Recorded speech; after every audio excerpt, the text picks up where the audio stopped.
First school was spring school, elementary school. No, we were never late for school. Let's just put it that way.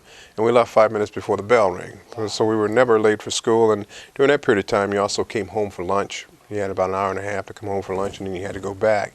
But spring school was an unbelievable experience. Every school system that I've gone through has been diverse. And it all started with spring school. I've never been in a school that was all of anything. Okay, it's always been diverse. You know, we had in the area that I grew up, it was a large population, white, Hispanic, black, and we all got along.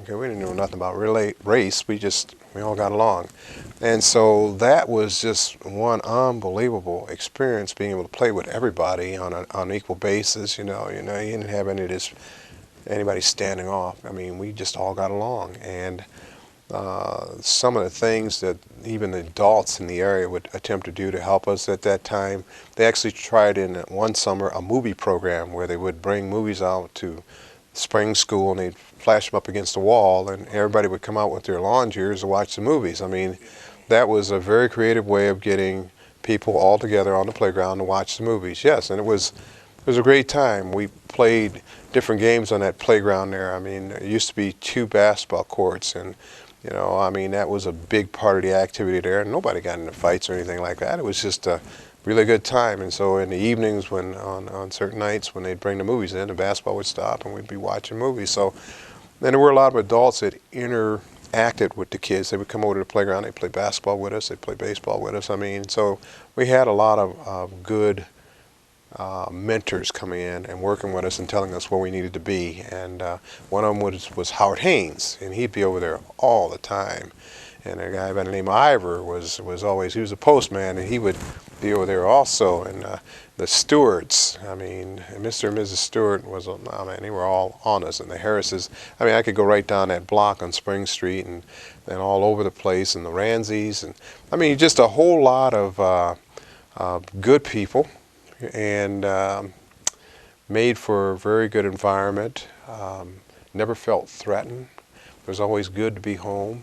It was always had something to do. I mean, you could go over to that playground.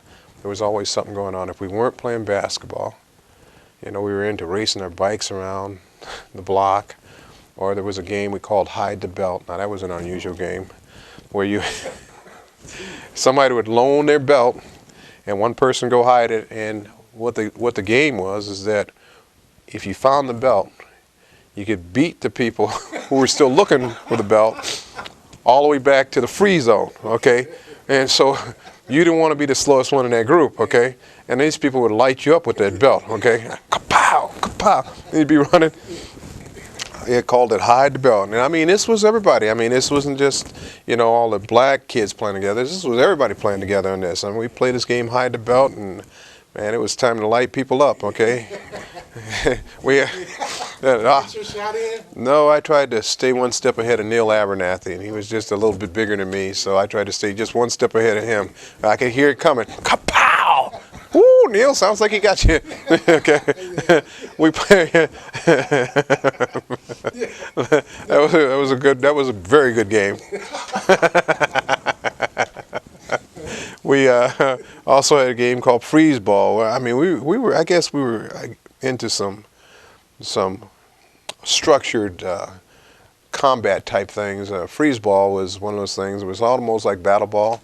We played it in this side. That was a nice thing about spring school. They had another little fenced-in area, and we could play this battle ball, and we knew that the ball wasn't going to go too far, And so we played this freeze ball, and we'd be lighting people up with that. We had our own little balls, and oh man, it was a good. I had a good childhood. I had a very good childhood.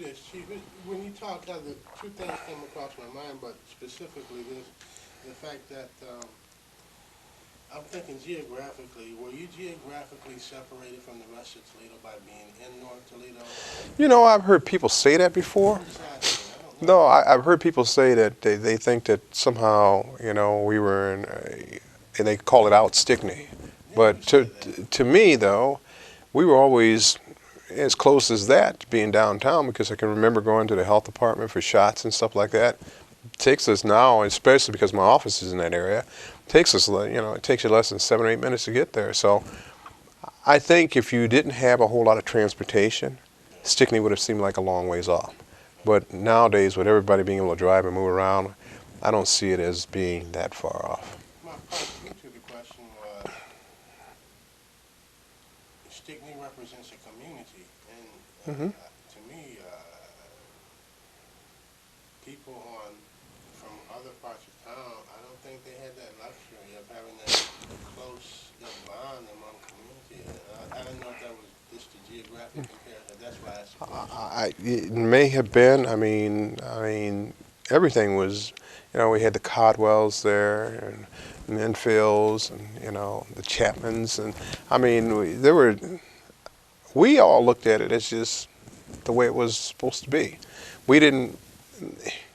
I didn't realize things were way different than that until way after high school, because in our area, everybody took care of everybody, and it was a good place to be. And we didn't really have a whole lot of things going wrong. People got along real well, and I think that was the oddest thing going to college and that people were a little bit different and were coming from areas that were not like where I grew up. But where I grew up was great. I mean, if That blend made the no, man. yes, That's what. I could not.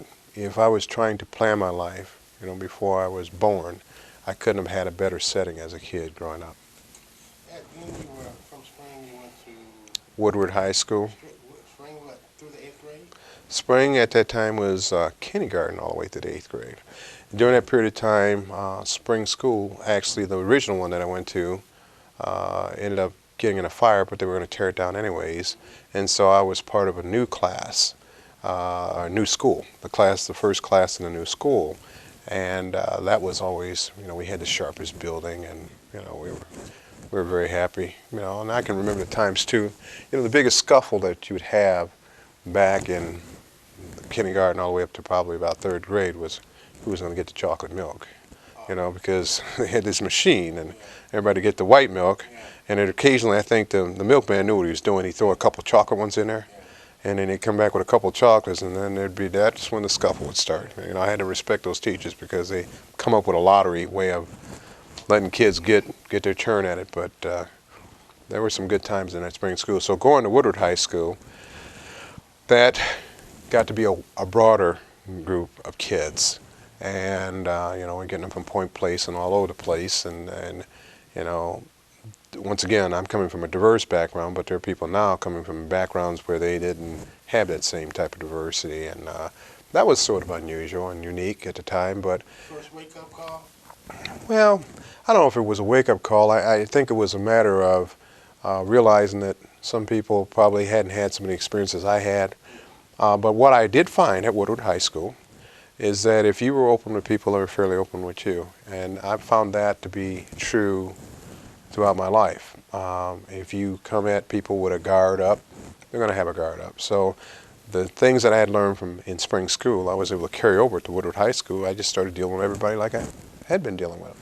And I think that background from spring school helped that a lot because, I don't go in with any problems with anybody because I know that we're all the same. And the teachings that I had all the way up through spring school, going into Woodward, were great.